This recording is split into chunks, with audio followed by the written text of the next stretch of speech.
Welcome to week 7, converting leads into customers. So we're going to talk about once you have your content in place, once you have some of your traffic in place, taking it from the point where you're capturing email subscribers and turning those folks into customers or getting to the point of becoming customers.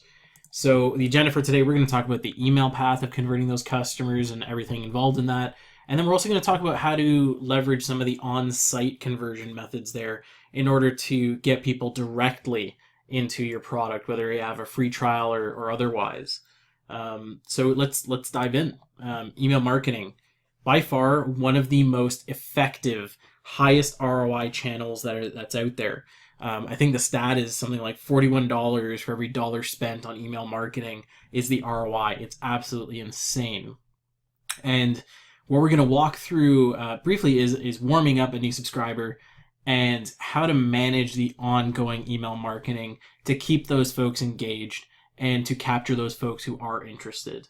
I also did create a swipe file for you. It is a bit of a starter swipe file. I believe it's a 3 to 5 email sequence.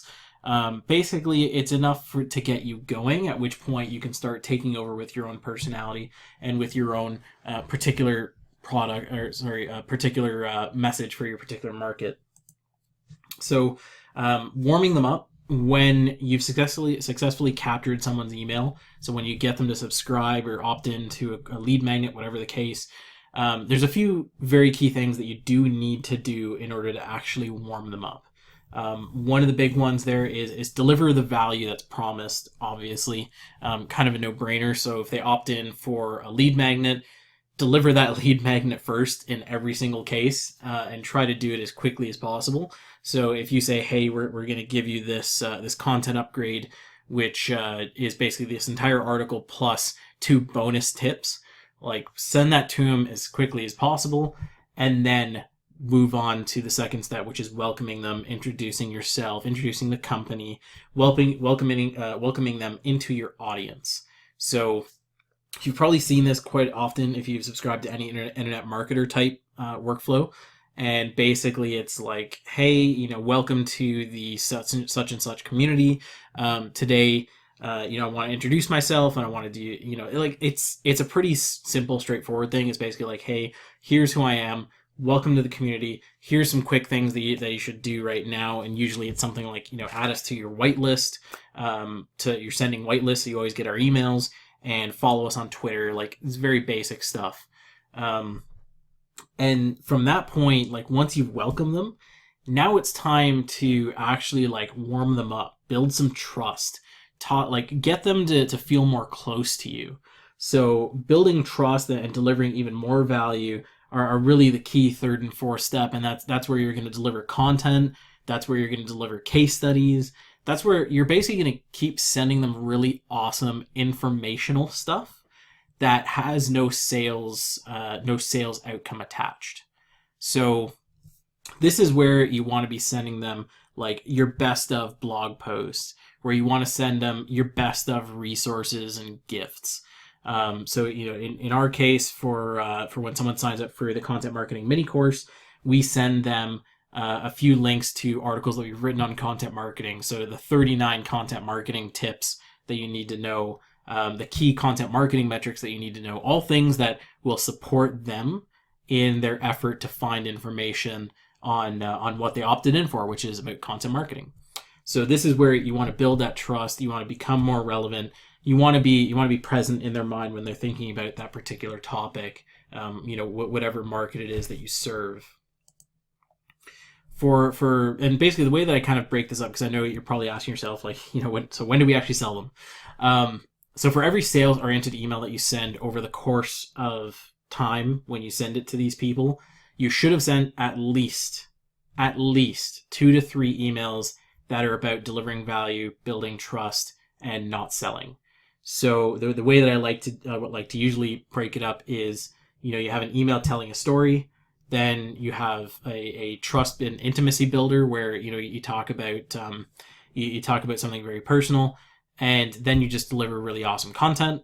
And then on the 4th email, you sell them something. And basically, when I write out sequences for clients, I do that over and over and over and over and over again Basically it never ends. To be perfectly honest, the most ideal email sequences never actually have an end. You're just continuously churning out really awesome stuff so that over time you can convert them. Really great sequence to look at is Frank Kern's. Frank Kern's sequence basically never ends, and he's had me on his list for like a year and a half now. And the space between me buying stuff is months at a time.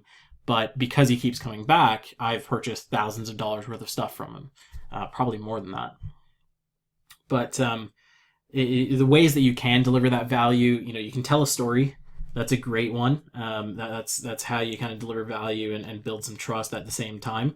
But some of the ones that are going to be easier to do because you're already creating content is link to some of that content you're creating and curate it for them. So say, for the next 7 days, we're going to talk about this topic. And I'm going to send you really awesome information about this topic. So you send them your content, send them resources, guides, lead magnets, videos, whatever you've created on that topic.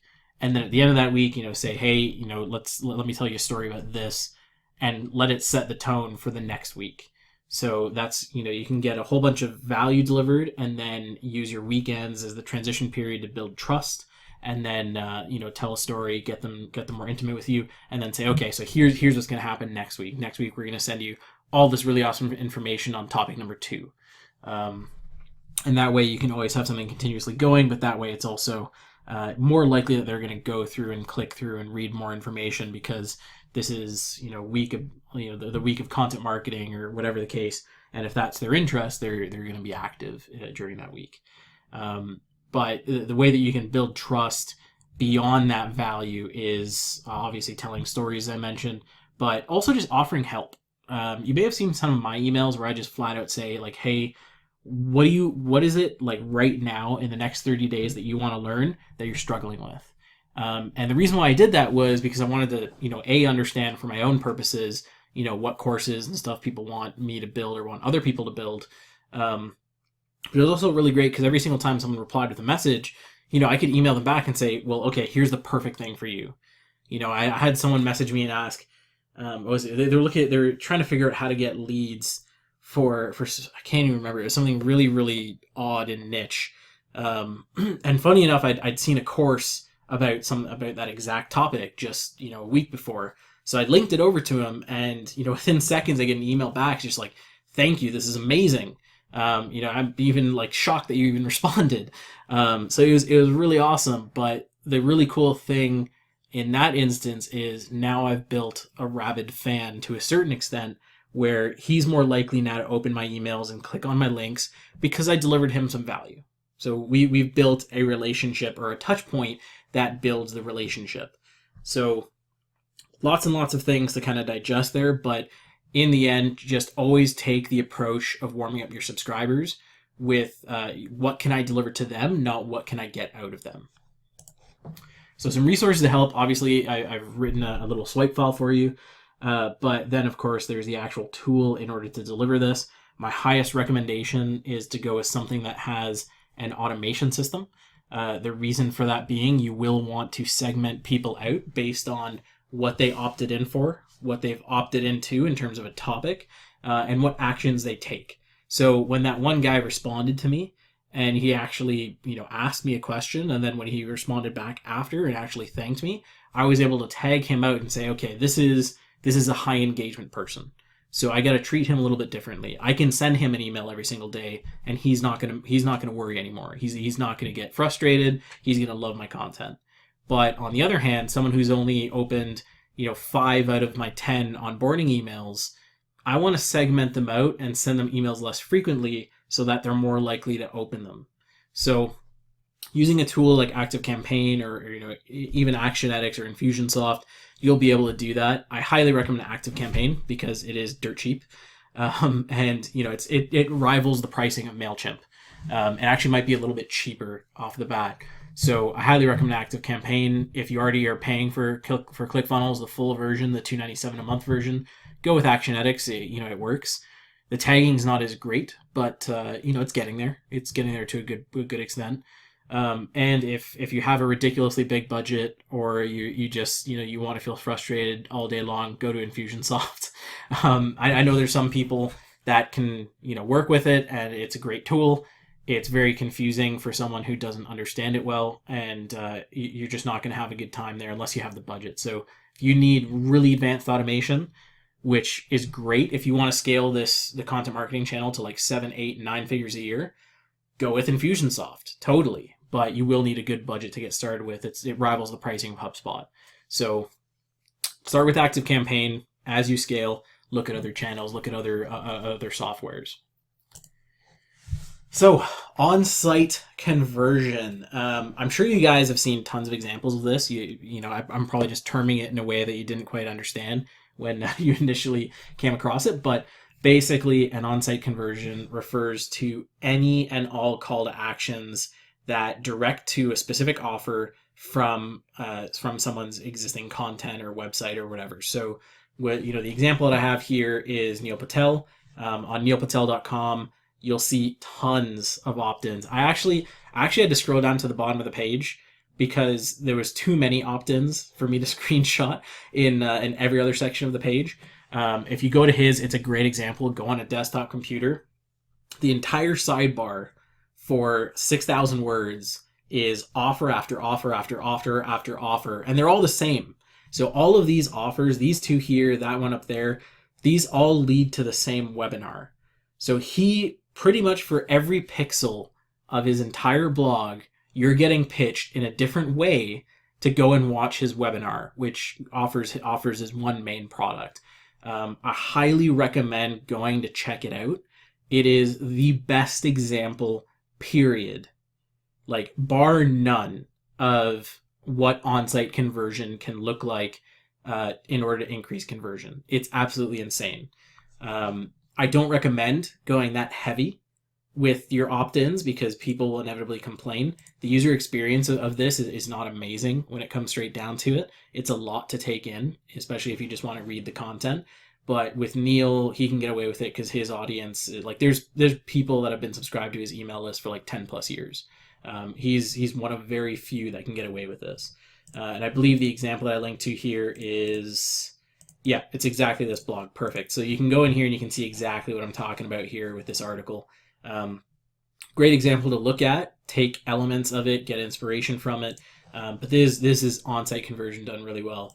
Another example, obviously, Buildfire, what they do is they're at the end of the post over here, there's a call to action here. Within the article, every about 500 words, there is a banner that shows up that is the same call to action as the sidebar, which scrolls with you the entire way. And it's all call to actions leading to them going into a free trial so that they can be converted into a customer. So the on-site conversion works really well, especially if you have a free trial product. But even if you don't, maybe you have like an enterprise sales driven product and they have to go and fill out a form. That's totally fine. If you go on Buildfire, you take a look at their blog under the category white label. That is their enterprise sales driven side of things.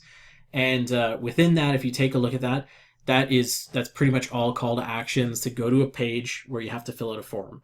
So it works perfectly well, and you can make it work. So some key tips here for making your on-site conversion more effective. Make sure it directly relates to the content being read. That is a very key one. So Neil Patel is kind of an interesting example here. The reason why he has so many offers on the sidebar is because every offer tailors to a different type of content. So that way he can hit you with that like continuously without having to go crazy with different like page-based targeting and page-based ads. So that's his version of doing, making content making the ad relate to the content. With Buildfire, it's separated out. So any white label related content, which is enterprise sales agency focused, the call to action is very different. Within any other content related to small business, it's one standard call to action, which is go into that free trial. But the more closely you can relate that, the better. So if you're going to spend a lot of time making really, really awesome content, I highly recommend trying to get very specific with your on-site conversion and relate the call to actions and the content in those ads directly to the content that they're reading. So if they're reading an article about backlinking or link building, something like that, your call to action and the offer that you're giving them should be related to that. A great example is to go and look at some affiliate marketing sites, especially those those who do blogging specifically to sell affiliate products. They tend to do this really, really well. And you'll notice within their content, every call to action directly relates to some particular product that does whatever they're talking about. Matthew Woodward, Matthew Woodward is Dave Woodward. Dave Woodward is a great example of this. He's a guy based out of the UK, internet marketer. He sells lots of SEO software. And the way he does his articles is if he's talking about something in particular, like keyword research, there are tools specifically for keyword research that have affiliate programs. And you'll notice he'll mention those products. He'll have sidebars related to those products and ads in the content related to those products. And basically he writes one article specifically to sell and sell and get affiliate commission from every one of these specific products. Great examples to go and look at those affiliate type blog sites. They do it really, really well. And you can emulate some of the things that they do to make it work better. If the reason why I mentioned don't go and copy everything that Neil does is in reality, he's kind of shoving things down someone's throat because there are so many ads. It totally works for his audience. I scroll through his site and, I'm totally fine with it. But you don't want to have it like every 300 words, you have a banner in the middle of your content. It gets really annoying really fast. I know those viral news sites do it a lot. And that's because, they have to worry about their own revenue and things, but you can avoid it. You can totally avoid doing this. So don't shove your advertising down someone's throat. Don't be highly promotional. I already talked about this in the content creation side of things. Don't focus on sales. They'll come and inevitably. Focus on trying to do things effectively and in a smart way, and you're going to be better off for it. The other element here is try and tie an aspect of value to that offer that you're giving someone. So don't just flat out have a banner that says hey, buy my $47 product. It's not going to work. It'll work to a certain extent. I've seen, it works on e-com to a certain extent, but you can do much better if you directly tie it to something of value. So in Neil's case, again, I love picking on Neil because he does some really awesome stuff and then some really odd stuff because he does a lot of testing. But you'll notice both of these, again, they go to the same thing. That offer is a webinar to teach you, and it's an amazing webinar. The amount of value packed in there is insane.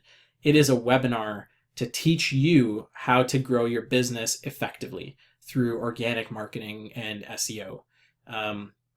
And it's not a full through thing. It's an advanced SEO webinar. It's okay, here's the 7 things that, once you've scaled with traffic, here's the 7 key hacks to help you just scale that so much better. It's a great post. I think it might have actually changed from that particular webinar. That's the one that I was converted on, but it may have changed since then. But basically it's a webinar where he's actually just teaching you a ridiculous amount of stuff for 2 hours, and then he sells you on something at the end. And the sell is a total sidebar. It's okay, here's a really amazing amount of information. Now buy this product. You notice when you get in there, there's a total disconnect, which is great because that's that's who Neil is, and it's absolutely amazing. But focus on delivering value first if you can within your offer. So BuildFire is a great example there as well. They have a free trial, and it's hey, go and build your app for free. And then if you're interested and you like the platform, then you can upgrade. You can't always do that if you have an enterprise sales driven thing. It's really just hey, come and get a free call where we're going to do this, this, and this. You're basically just trying to position that call as something of value for them. It's always a little bit hard to do. If you struggle with this at all, just feel free to post in the Facebook group. We can hash out and try and figure out what that call to action looks like for you. And the one thing to remember here is these on-site conversions they're supposed to be a subtle, very passive way to convert traffic into customers. Your lead magnets and everything else, those are the more active version of conversion. You're going to get them to opt in, and immediately you're going to have a particular sequence that converts them into a customer.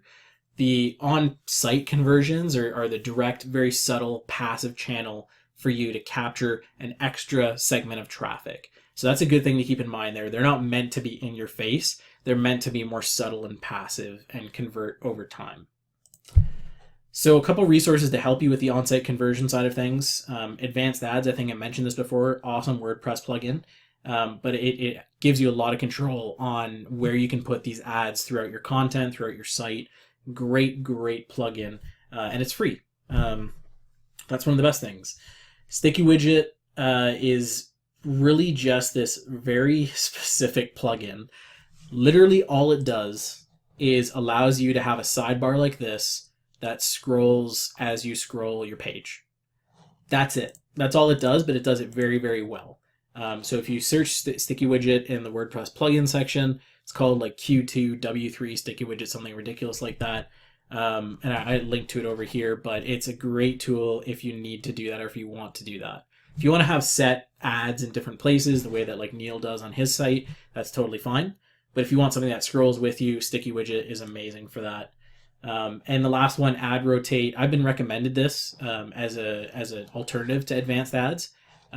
It's more specifically, I think, for those who just want to put a standard set of ads across the site and just continuously rotate in different offers. So, if your business is in like lead gen and things, or your business is affiliate marketing stuff, Ad Rotate's probably going to be a better fit for you than Advanced Ads. Advanced Ads is much more so like it's a blog on a particular business which has like one or two specific products. That's where Advanced Ads works. Ad Rotate is more like maybe on an e-commerce site or affiliate site and you have tons of different products to circle through. That's where it's going to shine. So last thing, action items.